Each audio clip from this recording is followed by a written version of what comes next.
بە ئێوەی بەڕێز و خۆشەویست گەشتینەوە. بەویستی خوای پەروەردگار باسی هەندێک لە ئاداب و ڕەوشتی موسڵمان لە ناو مزگەوت دەکەین کە ڕۆژانە ئێمە پێویستمان بەوەیە و دەچینە ناو مزگەوت پێویستمانە بزانین لە ئاکار و ڕەوشتی موسڵمان لە ناو مزگەوت چۆن بێت.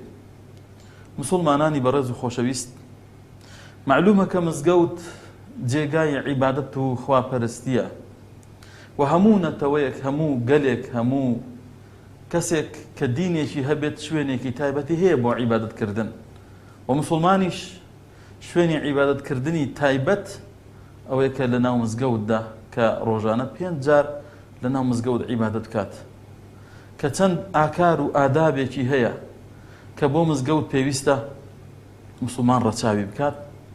ئەوەیە کە هەر لە ماڵەوە کە دەردەچی بەدەست نوێژەوە دەڕۆیت بەرەو مزگەوت دەڕۆیت بەڕێ دەکەویت و دوعای چوونە دەر بۆ مزگەوت و کاتێک کە دەچیتە ناو مزگەوت بە پێی ڕاست و دوعای چوونە ناو مزگەوت دەخوێنی، ئەوانە پێویستن لەسەر موسڵمان و ئەوانە ئاگادارین. بەڵام چەند شتێکی کە زیاد لەوە پێویستە موسڵمان ئاگادار بێت، پێویستە ڕەچاوی بکات.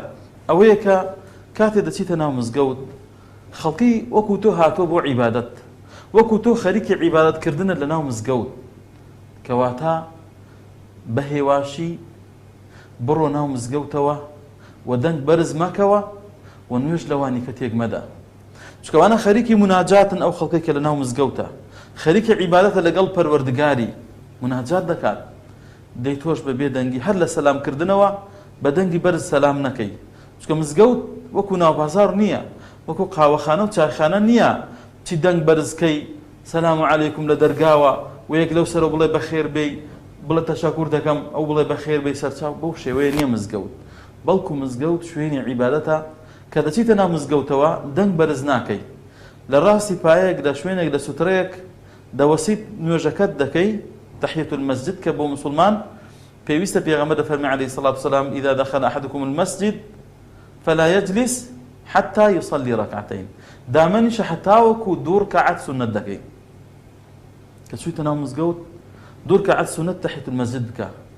ئەو کەسانەی کە لێتەوە نزیک بوون سەلام بەس لەوام کە بە دەنگی بەرز نا، نەک لەسەر بۆ ئەو سەر دەنگ بەرزکەیەوە. ئەو ئاداب و ئاکار و ڕەوشتی موسڵمانە لە ناو مزگەوت کە دەنگە دەنگ دروست نەکات. ئەوە بۆ سەلامکردنێک کە زۆر دەنگ بەرز نەکەیەوە، ئەی بۆ قسەی دنیایی، ئەی بۆ شتێک کە بۆ خۆت پێوەی سەرقاڵی لە دەرەوە بیهێنیتە ناو مزگەوت، دەنگ و باسێک. ئەرە دەنگ و باس چێ لای ئێوە؟ هەواڵەکان چی بوو؟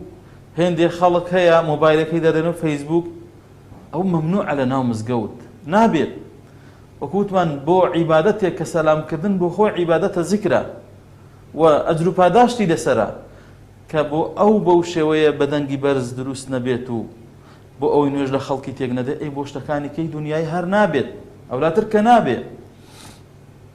بۆیە پێویستە ئاگادار بین. وەکو چۆن عومەری کوڕی خەتاب ڕەزای خوای پەروەردگاری لێبێت 2 کەسی دی لە ناو مزگەوت دەنگە دەنگیان دەکرد، دەنگیان بەرز کردەوە.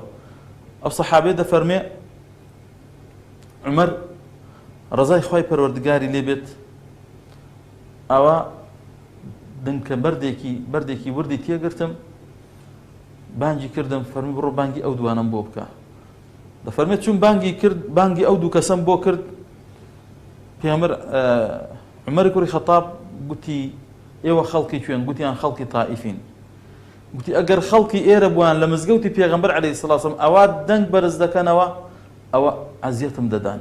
کەواتە لە ناو مزگەوت ئینسان دەبێت دەنگ بەرز نەکاتەوە و شوێنی عیبادەتە، نەک شوێنی قسە و باسی دنیا. و پێغەمبەر دەفەرمێ عەلەیهی السەڵاتو وەسەلام سەیەکون فی آخر الزمان قوم يكون حديثهم في مساجدهم ليس لله فيهم حاجة.